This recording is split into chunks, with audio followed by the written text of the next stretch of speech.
talk about it. Gotta talk about it. Welcome back to another episode of the Jovial Pursuit Podcast. I'm your host, Jovi. This is my co-host, Brandon. Brandon's got something to say. Brandon. 1,000 bottles. 1,000 bottles? 1,000 fucking bottles, dude. Out the gate, we got a fucking problem here. Because I never... No. You only have that many if you're a merchandiser. No, this is a different type of freaky party. You're out the gate. Nasty. No.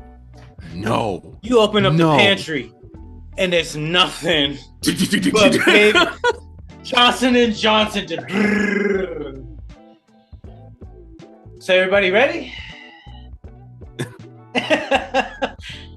He calling everybody daddy, bro. No, what do we do? Dude, the video I talked about, I know you're trying to say something, but the video I talked about is resurfacing. Did you were gonna like send it to me? You never did. I thought you would look it up on your own. Okay. I don't want this in my Google history. I was gonna say I don't, because I don't want that. Do you have access to Twitter? If I send you a video from Twitter, would you be able to? No, I'm not on Twitter. All right. I mean, you don't have to. I don't need to see it. I don't need to see it. No, I just I have to send you two because they correlate. And right now, more than any, they're on the table. Because when I tell you, in the videos that I saw, that baby oil was not used.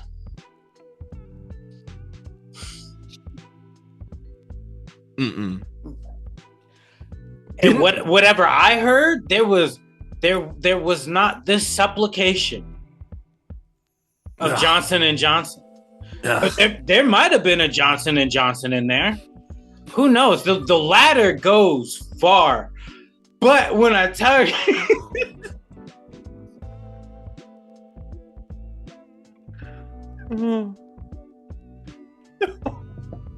Don't do it. No. I can't go there. No. This is not an after-hours show. I can't go. No. This dude got a government official to say, like, hey, found some stuff. 1,000 bottles. 1,000. Like, because the dude had to, it was so ridiculous that the dude had to be like, when we say what we found, I need you to know quantity because it's different. You have to know this number because I'm not rounding. And they're like, okay. You're just like, 1,000. And you're like, so like probably like 700 and some change. No. 1 0 0 0. 1,000. Yep. Plus. Yep.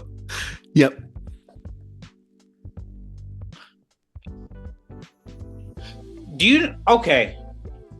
My brain just did some math real quick. That's a swimming pool's worth of baby oil.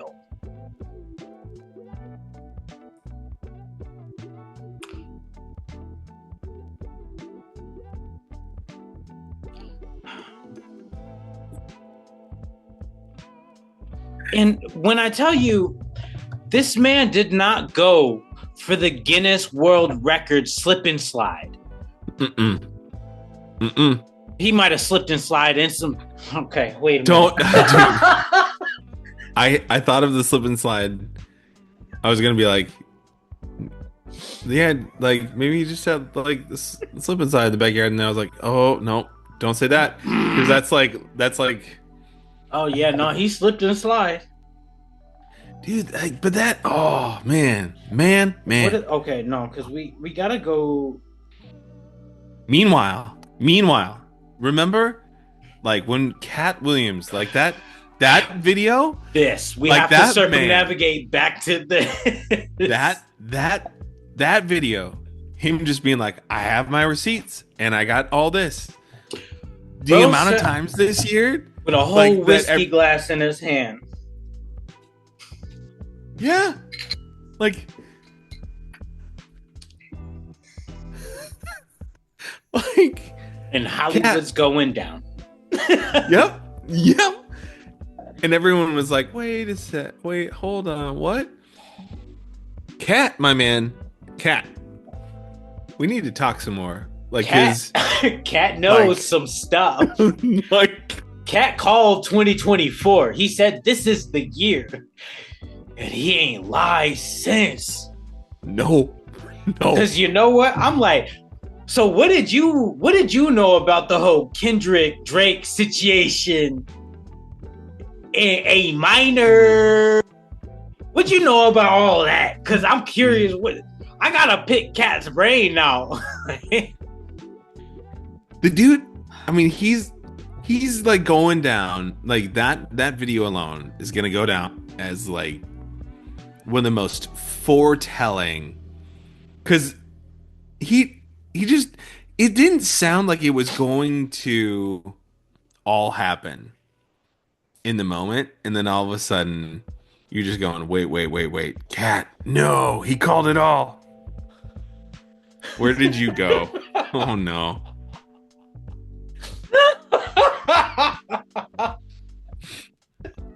I'm afraid to ask. No, because I thought of Chappelle. Which one?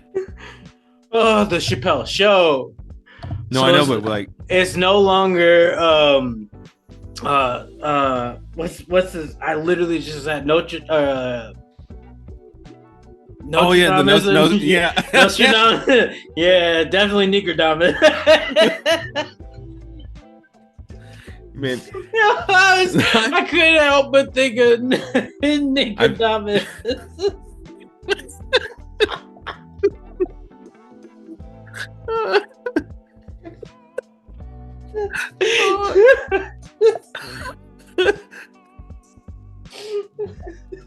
Cause it's fat.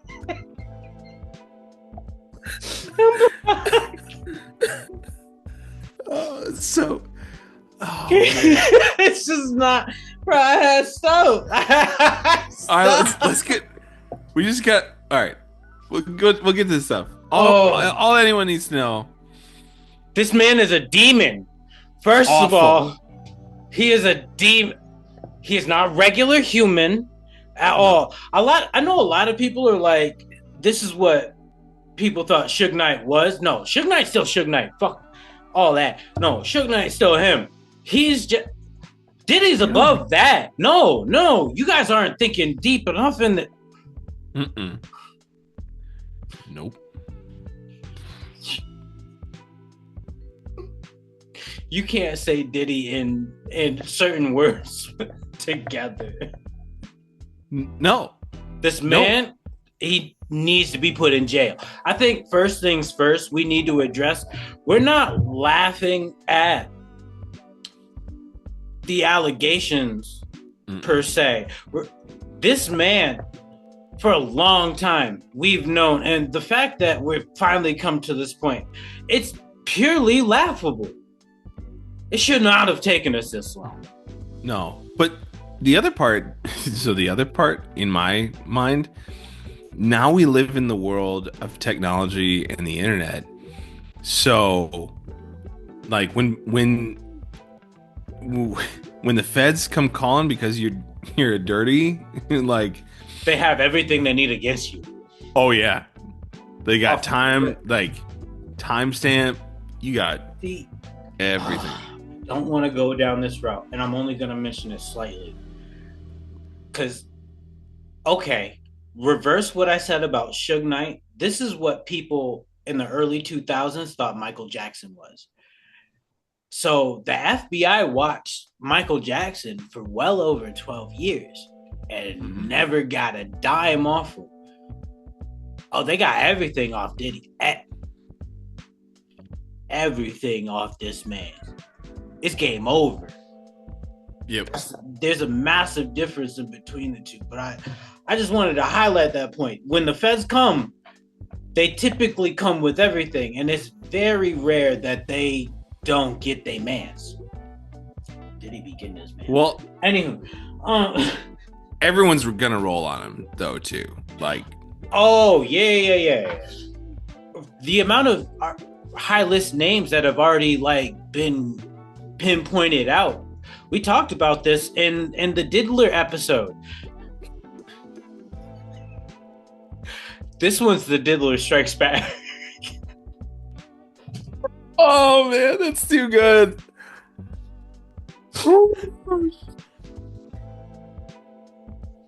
My mind's been brewing up something. Oh. I try to be a holy man. I fail sometimes. Also, what a great time to be alive, just for what the internet has come up with. Okay. Like, there's been too many times online where I've been just like, bravo. Hats off to you. Brilliant. Bro, people on the internet are clever. Oh yeah. The internet is unmatched. As an entity, the internet is unmatched. Mm-hmm. Undefeated. All right, man. We gotta get away from this. I'm not hopping straight into that portion of the show because I don't want the segue to be that. So let's go. We're gonna hop into the more serious thing because I don't want our guest to be associated. Yep, fair enough. He doesn't deserve that. He's a good man. Yep. So I pose, obviously, I'd be posing questions to Brandon as the therapist around here, the professional. I just be saying shit on the internet. That's your boy. But there's a common thing, especially with our particular society, the American society. Buddy, I can't answer you right now. I'll call you another time. The United States is almost purely transactional in every format that it exists. Mm-hmm. And it's only going to come from a point of individuality that we lose this transactional nature, or at least minimize it. Because I'll say this, life has always been transactional in some degree. Mm-hmm. As we've also talked about unconditional love and how difficult that is. Mm-hmm. So for most of us, life has been transactional, but the goal is for it to not be. Right. And my question is, well, what tips would you give, what tips would you give someone to start to lead a more non-transactional life? I think it's probably identifying what the ultimate goal is, and realizing that the goals that you probably have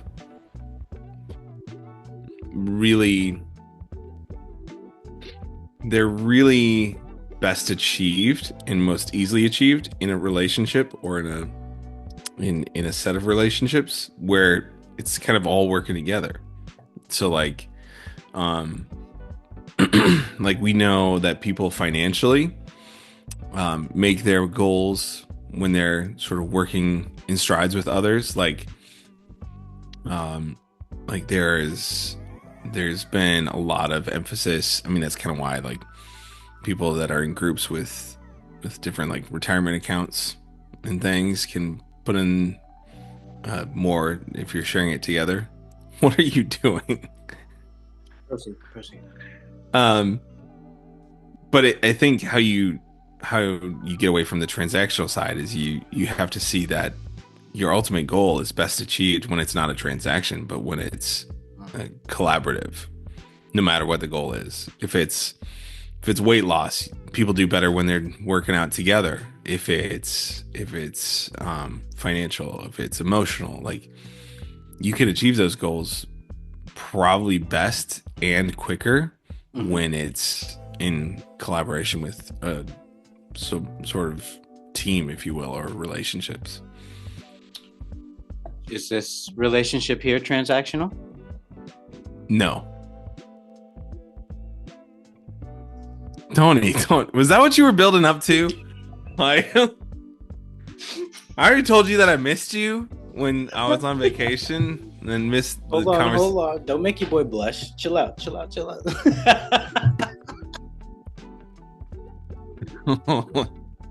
That's a setup. I play a long game. That was impressive. Anyway, no, because one of the things, and I think as we all know at this point, I pose questions that are applicable to my life. I don't think I'm really hiding that. So how would you do this? Scratch his notes down.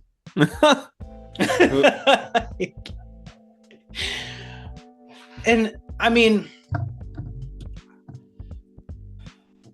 what I want to present most in this show is the ability to ask questions and, truly retain something from them. And most things apply to me, but they do apply to others as well, where we are all kind of dealing with this notion of like, how are we getting through life and how can we better get through life? And I mean, as we always discuss, it's best done together, which means, again, things can't be, I want to say, transactional in the sense that we know them, because we think of more the transaction of a burdenship, of like, how much of a burden is this to me, and the displacement in between the two. Where, okay, my example would be barter society, wherein that is transactional 100%, but they are things that benefit one another. Right. And not really, yeah. Well, that's what, when I say it's like all the goals are best achieved when it's together. Like I feel like even if I'm like selling, like cocaine, like, no, don't even. I realized I paused too long. Like, dang it, I left it open. We sold my wife got a new bike, and we sold her old bike. And what? We sold some cocaine. No. It's just there's an extra special thing in the handlebars. Like, cat. Yeah. Stop. I don't ever want to incorporate your wife into this. So she should not. But there's something to be said about the satisfaction, like when the person came and they were like, how about like $100 for it? And I was like, that feels awesome, because I don't have to throw it away or like recycle it or like figure out what to do with it. I get $100, and you get a pretty decent bike for $100. Like that right. Exchange of like, it's, you sell something like, but you both, in a way where you both feel like you got a deal on it. Like, that's really kind of a nice thing. Even like the barter system, like if someone's like I have a bunch of like corn, do you want some? And someone's like, I got some extra of this. I got some extra lumber. Yeah. I know you're building a barn. Like, right. Like that, like technically it's transactional. Right. If both are elevated and both like gain something that they feel good about, like I think that's where you can say it's technically transactional, but it's communal in the growth. And I mean, there's a point that I'm going to continue to narrate in this show. There's a sense of love behind it, because you're not being screwed over. So it's like, dang, they care enough to like not trying to be like shady and whatnot. Where that should be the goal. That ultimately is the goal, to have most of our transactions or all of our transactions be from a place of like, just we're all mutually living and trying to build together. And you can only build through that type of integrity, which integrity is a root of love. That's just point blank, period. So I'm always going to come back to that point, and it's not highlighted enough in this society, and that made me want to talk about it because most of us see it through this lens of, well, I have to gain something and fuck all else. Yeah. So I have a follow-up question for you though on it. Proceed. How does a person sort of remain like that, sort of having the integrity and not having that selfishness when they're in a transactional society that takes advantage of them? Like, so for you, if you're operating in a world where they're frequently like we know you, we know your heart, we know what you're trying to do, how do you hang in there with that?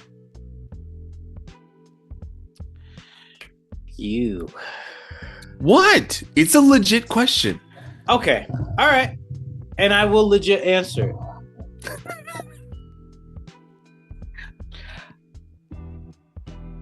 How do I hang in? Son of a bitch. Cause I'm gonna answer. I'm gonna answer it. It's just one of those things that, all right, if I'm breaking it down, this is one of those things that I typically pinpoint in other people. And when you started the posing of your question, I had a perfect example. But then you said me, and that means that it's got to come from me. And okay, I don't think about me, so that's the problem. Oh, yeah. Okay, fair enough. You knew I was gonna get there, you son of a gun. I did. I'm not thinking about me. When I'm dealing with this particular situation, I'm almost never thinking about me. It's how can I best help this person or still like show grace or some sort of compassion toward this person. I in my own life, in ways that I haven't recognized, have been given some of the most grace and compassion outside of all my friends. And that's put me on a trajectory of wanting to constantly make sure not only that I've made that up, but continue that. And I'll say this. This is from my buddy Tanner. And I'm going to say multiple things about Tanner in this little segment here. Tanner has been one of my closest brothers since 2009 when we went to Utica College, now Utica University. So there's been a whole transcendence at this point where we started out as frenemies 100%, where we were in the same group, but we did not mesh. Now I'll say this.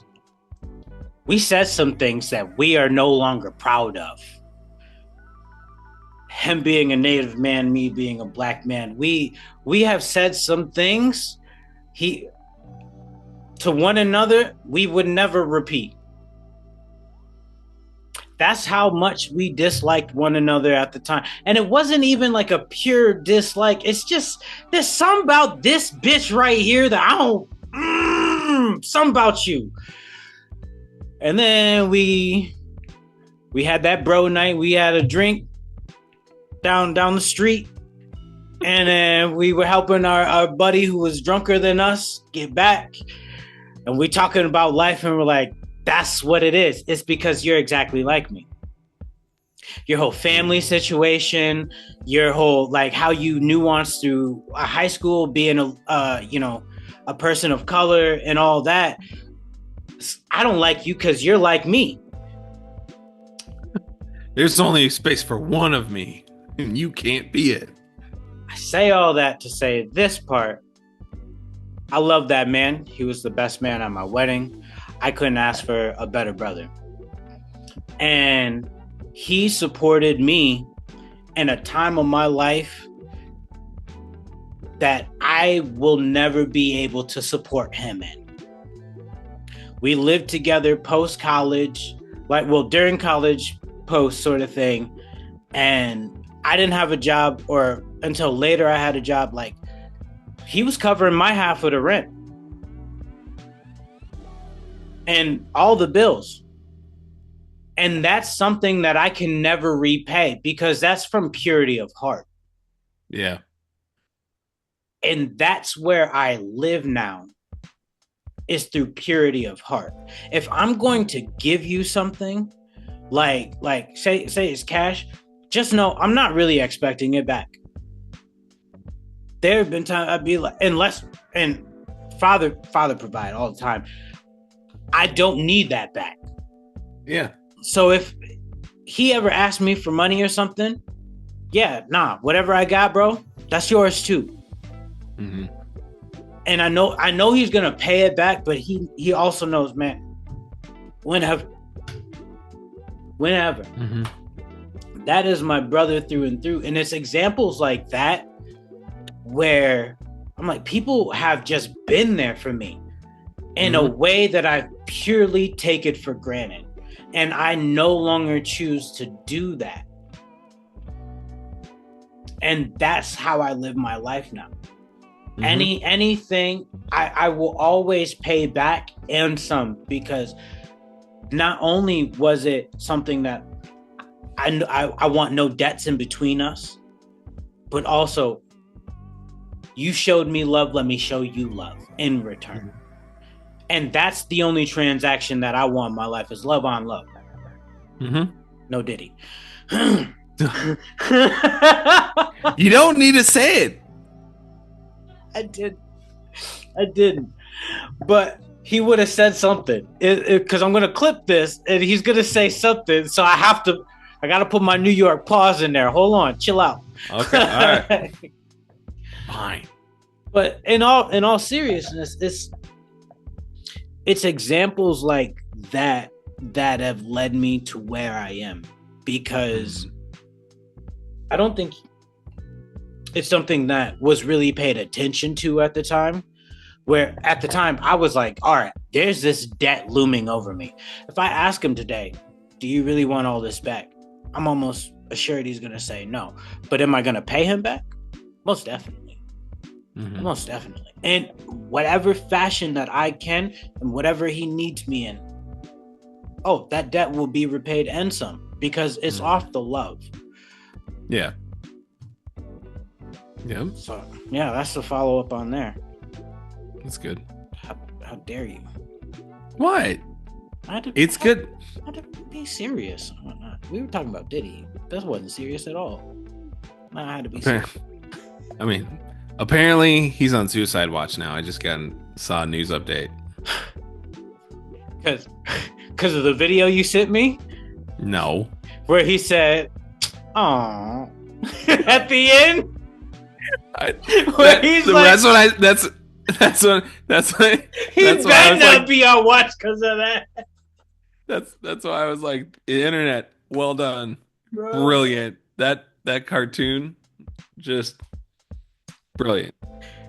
Because I can't even say they did him dirty, because no, he deserved every bit of that. Mm-hmm. He got the R. Kelly treatment, and yeah, that makes sense. Mm-hmm. Mm-hmm. It's the people. I got judgments for the people who are defending him. Because, excuse me? Excuse me? Who's defending him? There have been random ass people.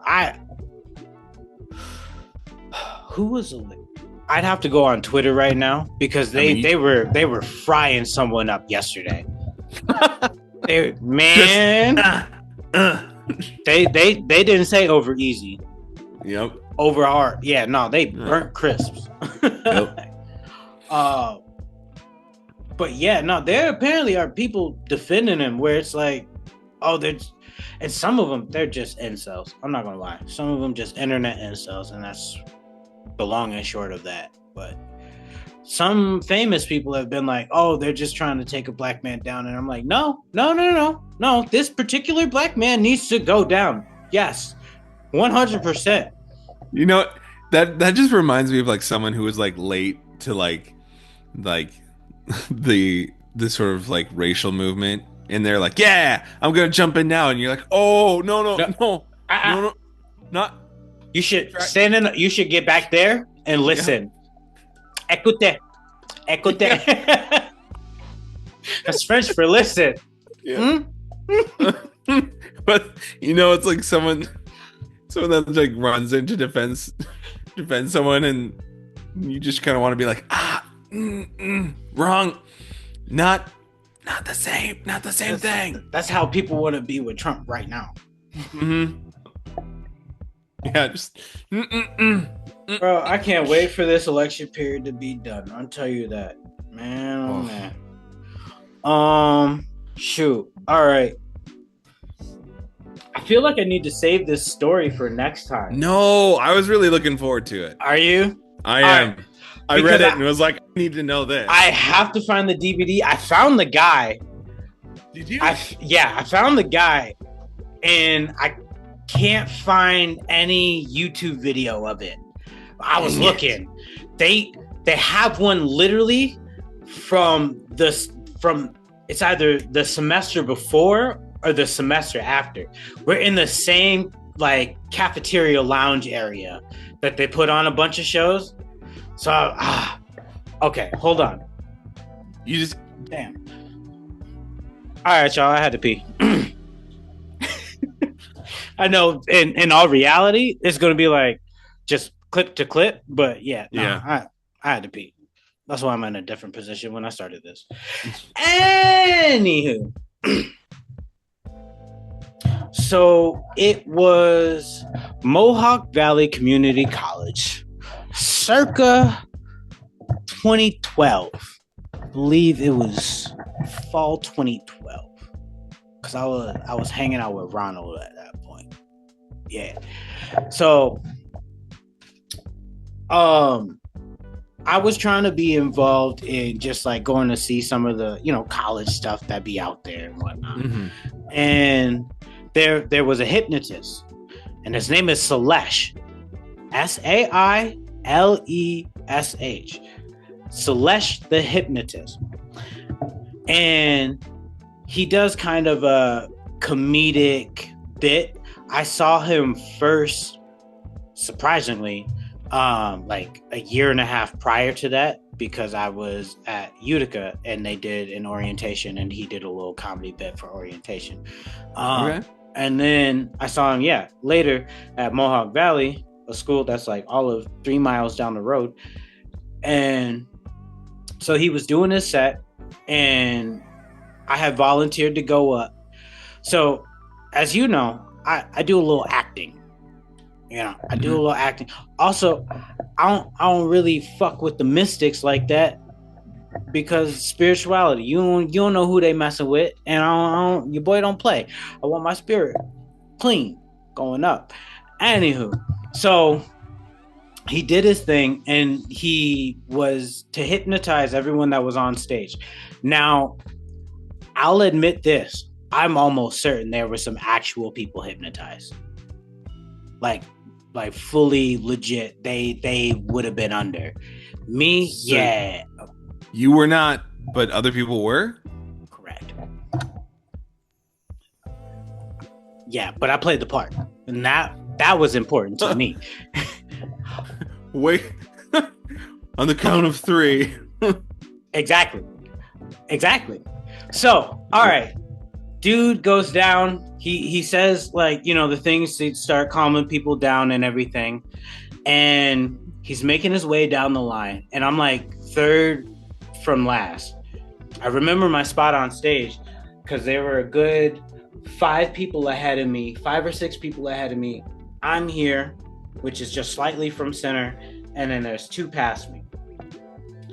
And he's going down and he's tapping people on the shoulder, telling them to sleep. Their heads drop. He taps me on my shoulder, and I'm like, but I'm not tired.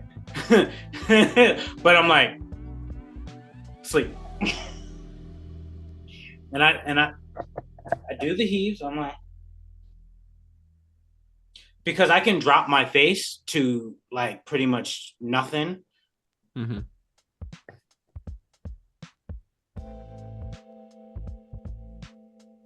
All right, convincing. And when he has us wake, he has us go through a couple things. So here are the 3 things that he made us do. He made us speak Korean. He made us speak alien and Irish jig. Dude, I need to see this from you. So I've always been into anime.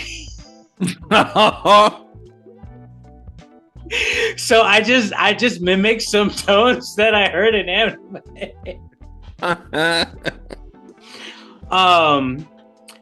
The alien, obviously I could just babble. So they were like, so one, like, he's like, so you're an alien, you've just come down to Earth and you're trying to communicate with humans. How's it going? Liba. Mm-hmm. Where are you from? Blah, blah, you know. And I would give like facial tics, like, I'm confused. Why can't you hear me? Like, why can't you understand me and stuff like that? And then in the Irish jig, I've always been a dancer. I actually used to watch the Irish jig on PBS. Like Riverdance sort of thing? Yeah, legitimately. Yeah. There were these 3 chicks, man, they used to go off. They have their fiddle, they be out here. I was like, hey.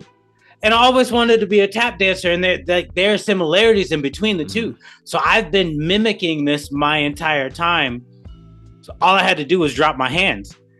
Yep. And just literally do a jig. And it was, do I do a jig right now? No, I'm not doing a jig right now in my house. Come on. I'm not doing a jig in my house right now. Yeah. Do it. Okay. I mean, you didn't do the Korean accent. Yeah.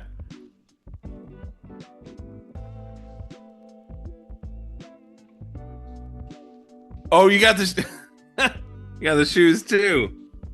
So, you know, they do a lot of heel clicks, and tip taps. So I'm really not about to do the full thing. Come on. Yeah. I'm not going in, but yeah, nah. Your boy used to do a little jig. Your boy used to. I think if I were downstairs, where I felt a little bit more secure in the floor not bouncing, because your boy he's bigger than where he used to be, a good 50 pounds bigger than where he used to be. So yeah, I'm not confident like I used to be.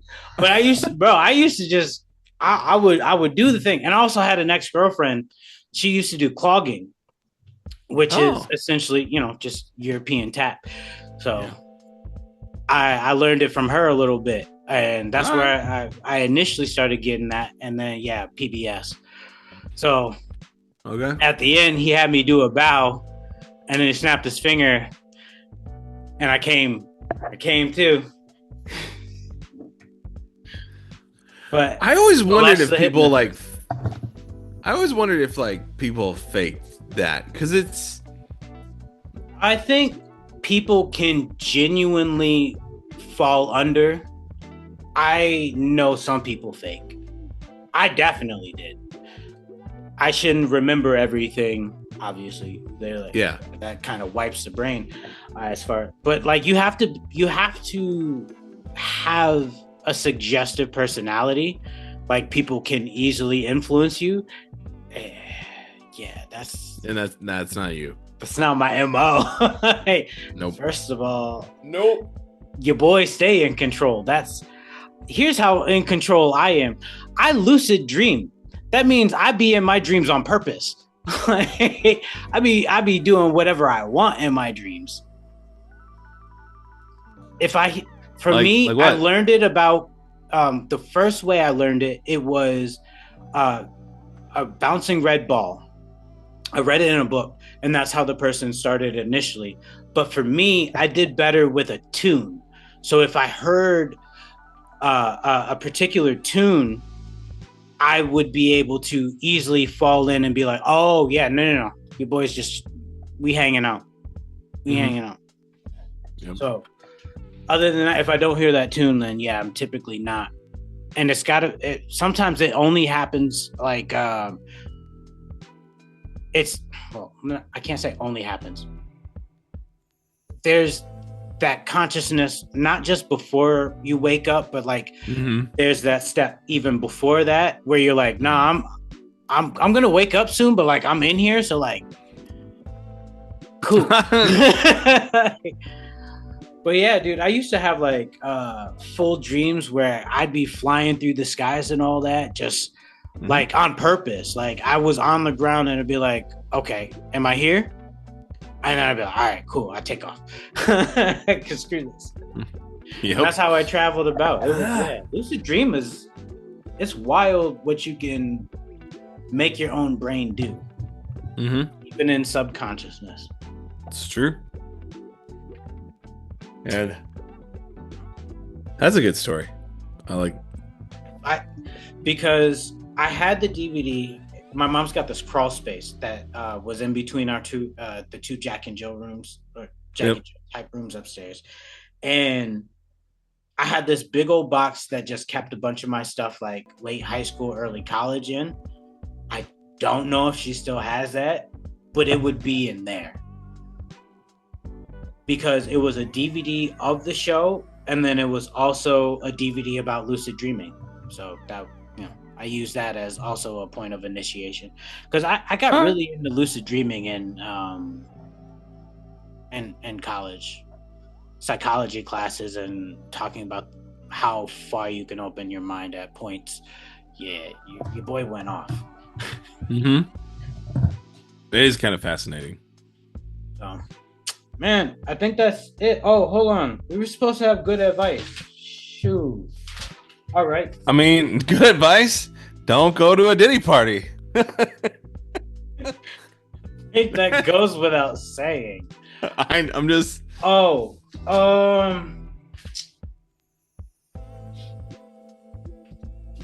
this piece of good advice is for those in therapy. Stop wasting your time in therapy. Yeah. Do you know why I'm saying that, Brandon? No. Either one, you no longer need to be there and you're afraid to leave. Or two, you're not saying the things that you need to say and you're avoiding topics and just extenuating your circumstance. All right. And then that took a turn. There's a third one. You have a bad therapist and you're not meshing. And you're, again, too afraid to change. It's one, okay to change. Two, say the full thing. And then whatever the opposite of my first one was. All right, y'all. Peace and love. We'll see you next time.